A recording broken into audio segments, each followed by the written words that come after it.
Hello and welcome to the Philippines. Going to talk a little bit about Philippine update, a little bit about travel as it relates to tourists and expats, a little bit about the very quickly arriving holiday travel season, um, and about the economy as it relates to tourism and things you can do, not be able to do under present circumstances. So let's get into it. This is about the day five. About day five, this video is taken off my balcony, and it's about day five of cloudy, rainy days. Happens to be our summer dry season. Doesn't mean it doesn't rain, just means it generally doesn't rain as much. We have a couple of low pressure areas, storms, if you will, off the east coast, traveling westward towards Luzon and Mindanao. And they may combine. Anyway, they've been bringing us our storms and cloudy weather here the last number of days. And probably will continue for several more days on in through the holiday season. Now, the latest travel news for foreigners is that foreigners from pretty much all countries can come here, but you basically have to be fully vaccinated, and that definition could change in the coming months, requiring some type of booster shot as well. So we'll just have to wait and see what happens there. Cebu province, the governor, Garcia, understood that the economy needed a boost. In fact, long time ago, tried to open up the economy, and there was pushback from federal agencies.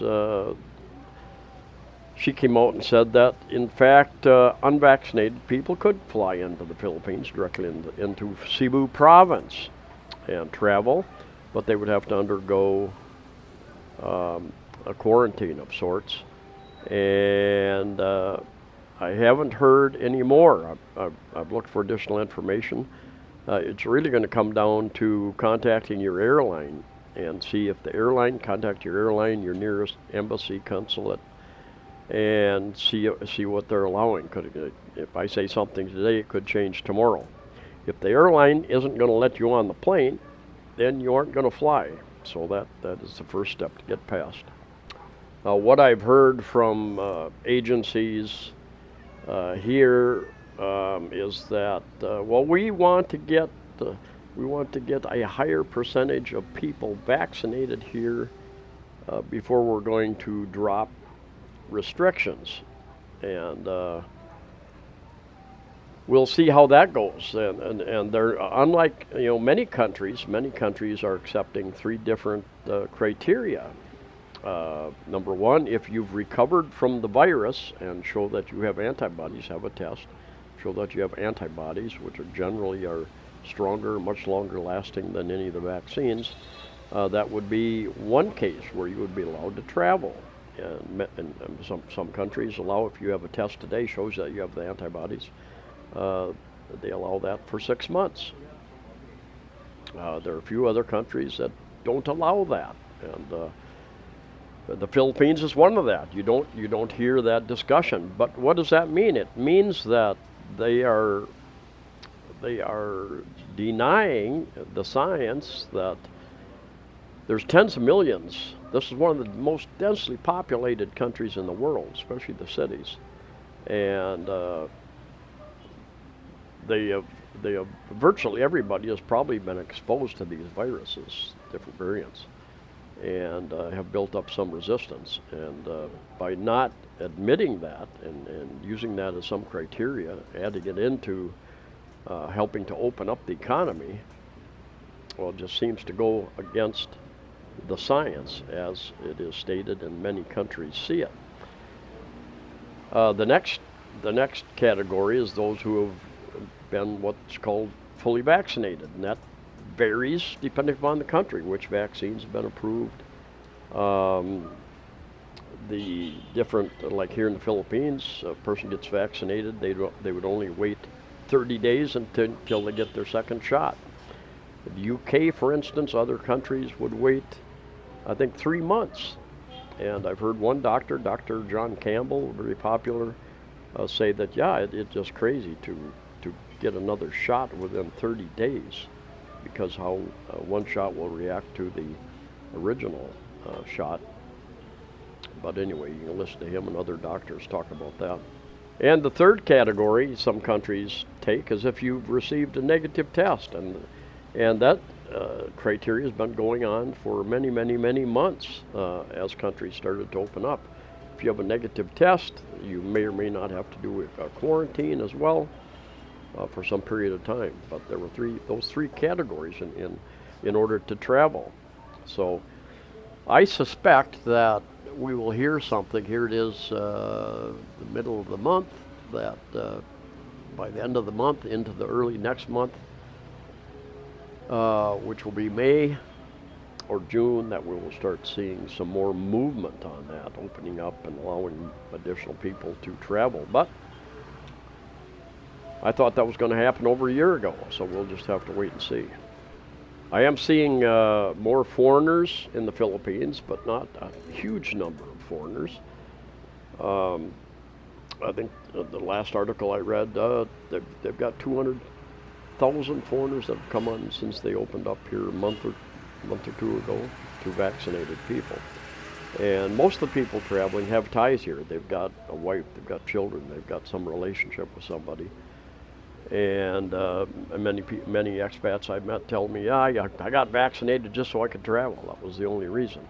Didn't really feel I needed it otherwise.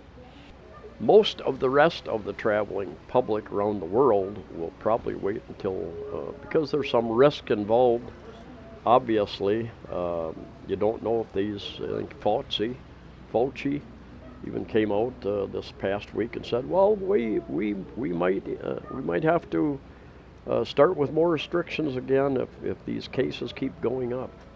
So I think a lot of the traveling public do not trust government officials around the world. And most tourists are just going to wait it out and wait until all the restrictions, requirements have dropped and they can move about freely. Now in the Philippines, we've got a huge holiday coming up here in a few days, the Easter holiday, Christian holiday. And most of the malls, except for the grocery stores, I believe, in most cases, are closed this Thursday and Friday, 14th and 15th. And what happens is that millions of people travel during those days.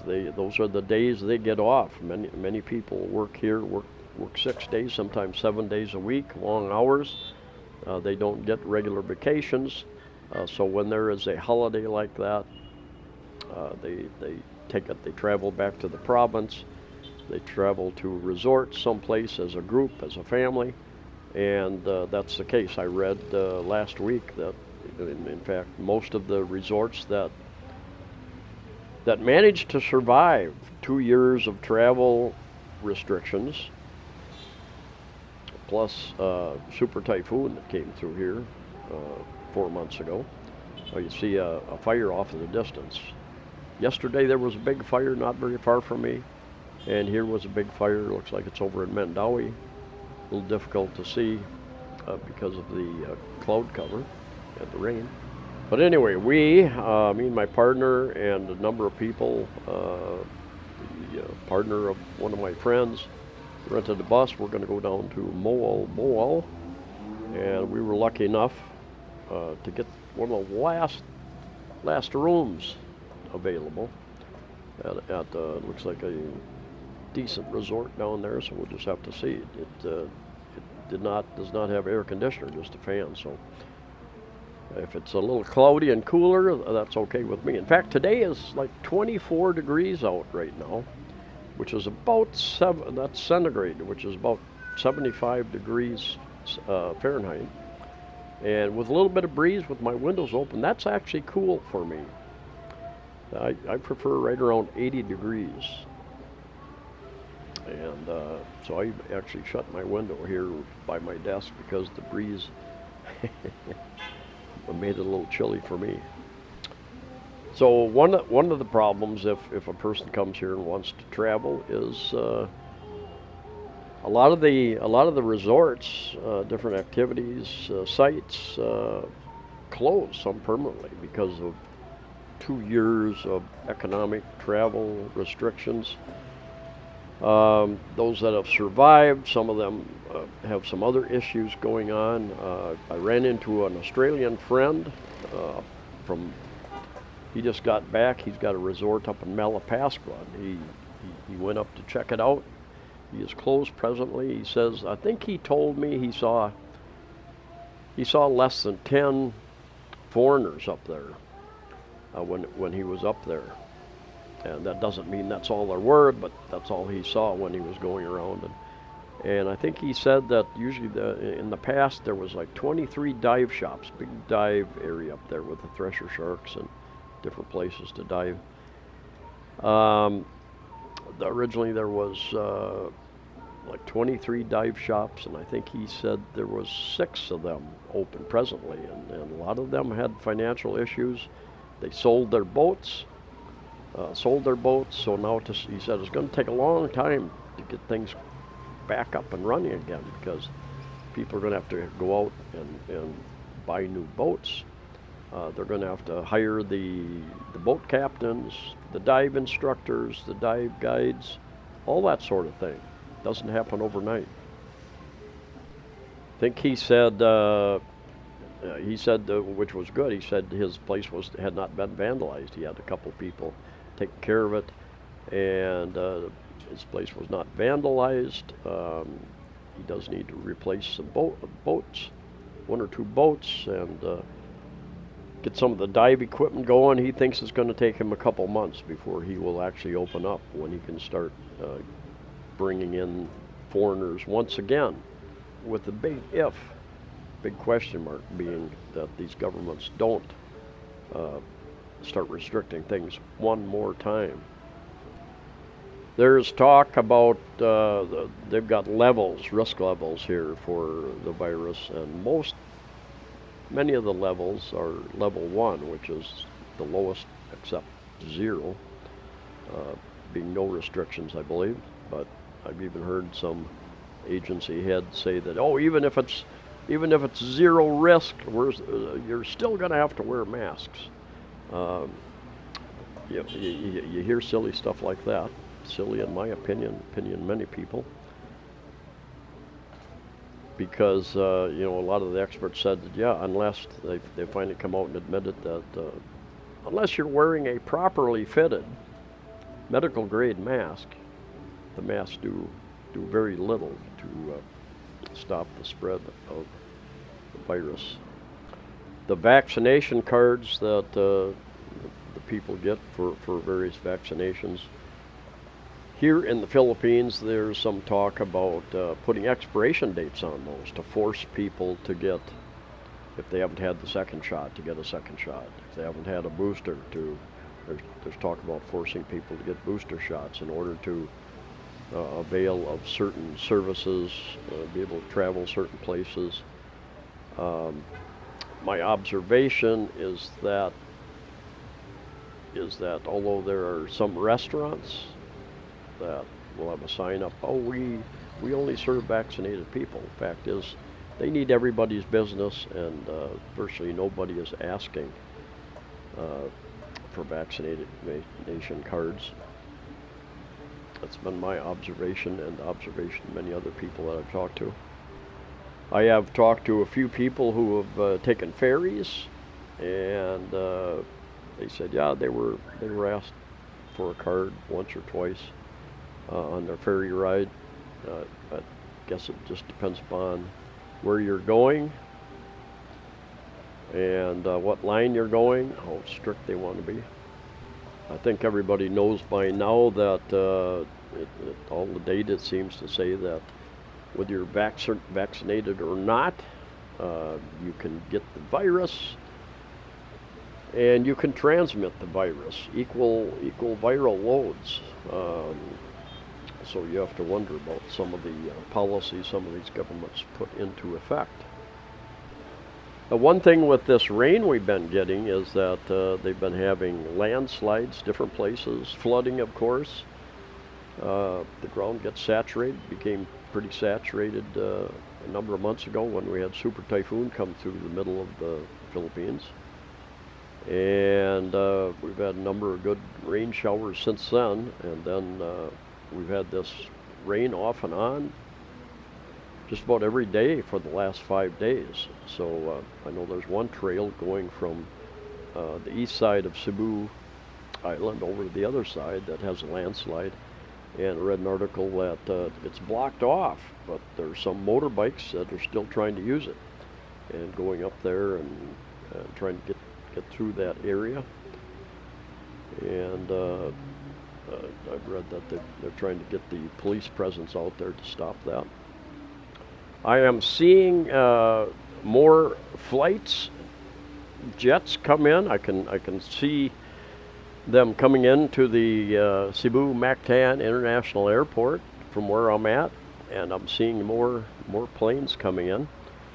So that is good news. I know some of the airlines, they're increasing their domestic flights to different cities, and that will continue. Other international airlines in the coming months, I think, will be increasing their flights, give you more options. I got a friend here, he's going back to the U.S. He was going to go next month in May, and he said, oh, the prices are just too outrageous. So he kept checking, and he finally booked a flight in September of this year to go back, I think fly into LAX, I think, and then gets on another plane and flies into the Midwest USA, and then he's getting a round trip ticket. I think he said he got it for $900, getting him to LA, round trip ticket, and then he has another ticket, I think $400 round trip to get from there into the Midwest. So that's one of the issues also, keeping many people are looking for those lower cost flights. And what's happening, you can't just, as I've stated before, you can't just throw a switch one day and say, okay, we're open, everybody come. You know, these airlines have early retired a lot of pilots and other workers. They have laid others off. They have furloughed, put into storage their planes. It takes a long time to get everybody back in place. People trained, planes maintained, make sure they've been tested out, make sure they're airworthy. So it's, for many months, I suspect that it depends on where you're flying to, of course, and demand and supply, but rates will probably remain high for some time. I've had a number of people ask me about where are the ferries running, what are the ferry schedules? And you really need to go to the sites, because there again, these things can change weekly. The weather has some effect on it. If there's for instance, the storm that's kind of coming in through this area, if it stirs up the seas a little bit, which it will do, definitely, they're going to shut down some of the ports and the ferries. So you really need to contact them and then understand that that doesn't mean they're going to run. It means they might have that schedule. They'll sell you a ticket. But if the weather deteriorates, you're going to have to sit and wait. There are a few other challenges I'm finding. Because of the supply line disruption from 2 years of economic lockdowns, travel lockdowns, I've been reading articles, there continues to be lack of shipping logistics. It just isn't this just in time stuff, which many companies for decades have relied on. So they know what their inventory is, they know what their usage is. If you're building a car or selling something in a grocery store, they have the rail cars, the trucks, the supplies, the parts showing up just in time, so they don't have to warehouse all that stuff for very long. and these last 2 years has totally disrupted that supply chain.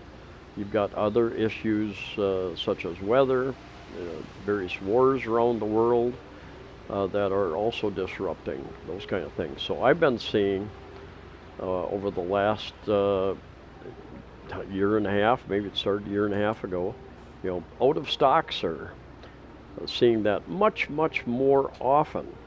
I've also seeing inflation. I've seen the prices of things that I would regularly buy go up. Just bought a can of Kirkland coffee, and it went up about 100 pesos, I believe, what I paid last time. So that's a market increase, definitely a market increase. Part of that is I think the coffee harvest in Brazil, perhaps I read in the last year, was less than, I don't know if they had drought or other issues with the climate, the weather. And I'm finding that things that I used to be able to find quite easily, certain brand, certain product in a certain brand that I prefer, it's not there anymore. There might be a different brand from a different country, but it's not the same. It's not what I prefer. So you have to adjust. You have to adapt. How about you guys? Are you stocking up? I've seen some videos about inflation around the world. Germany expecting prices 10 to 20% inflation. I believe that's not counting the fuel costs that have been going up and up and up over the last couple of years, I think, as well. My opinion is if there are certain things that you want and like and depend upon to live a relatively comfortable, healthy life, I would say might not be a bad idea to stock up. And I've been doing, I like to keep my cupboard somewhat full, but I've been doing a little bit more of that. Now we were kind of looking off towards SM Mall in Cebu City. Now this is, in the center there is Robinson's Galleria. I think it's probably the newest mall in town, maybe 3-4 years old now. And the taller buildings there to the right, that is Robinson's Galleria Residences, I believe. I've done 1 or 2 videos in there. And for those of you who don't know, I've got over 1,000 videos up, done a lot of videos about housing, renting condos, apartments in the subdivisions, mostly around Cebu, but also over on Bohol, a little bit in Iloilo City. So you can check out those playlists about condominiums, homes. Also got cost of living videos, other travel videos. Anyway, check those out if you'd be so kind. I was going to do a live feed out on my balcony today, but the noise, there's some kind of restaurant or something about 4 or 5 blocks from me, and for the last week, 2 weeks probably, gosh, relatively early in the morning, they crank the music up. That's how a lot of businesses try to attract customers. They crank it up and they're playing a very small number of songs over and over and over and over again. And even though it's nice enough to have my doors and windows open, many days I have to close it to block off that noise. So one of these days I'll take a walk over there and try to very diplomatically suggest that could they turn it down. In fact, I've had a lot of Filipinos that work call centers. They work the night shift. They try to sleep during the day, and they said, "Oh, we can't. There's karaoke going. There's this going. There's all this noise." Philippines is a noisy place. More and more, the very loud motorbikes. They exchange out the regular muffler with something else, just to make more noise. Where I live now, I can hear the dogs, but not nearly as bad as a few other places I was at. The roosters I can hear a little bit, but not as bad as where I used to be. I can tolerate that. But it is a noisy place, and somebody commented, noise control was my business for many years in the USA. And strange that I would choose the Philippines to live because they seem to like noise. Go into a lot of restaurants. If you want to have a conversation, you have to either speak very loudly or ask them to turn the volume down. And generally they will do that. They will turn the volume down. Also in this picture, right in the center, kind of a reddish brown building is the Summit Hotel, the Galleria, and then Land Traders condominium there. They had a fair amount of damage during that super typhoon that came through here. You have the Radisson Blue over there on the right, Radisson Blue. I think that is that's a condominium right to the left of that. San Remo, I think I've done a video in there. And then further to the left, left center, that is Sun Vida condominium, mostly studio condominiums, pretty new there. And then you got SM Mall just in the background. Then the taller building there is the Grand Tower hotel, going to be a hotel. They had some damage from the typhoon as well. Anyway, thanks for coming along. Stay safe, stay healthy, and I'll see you next time.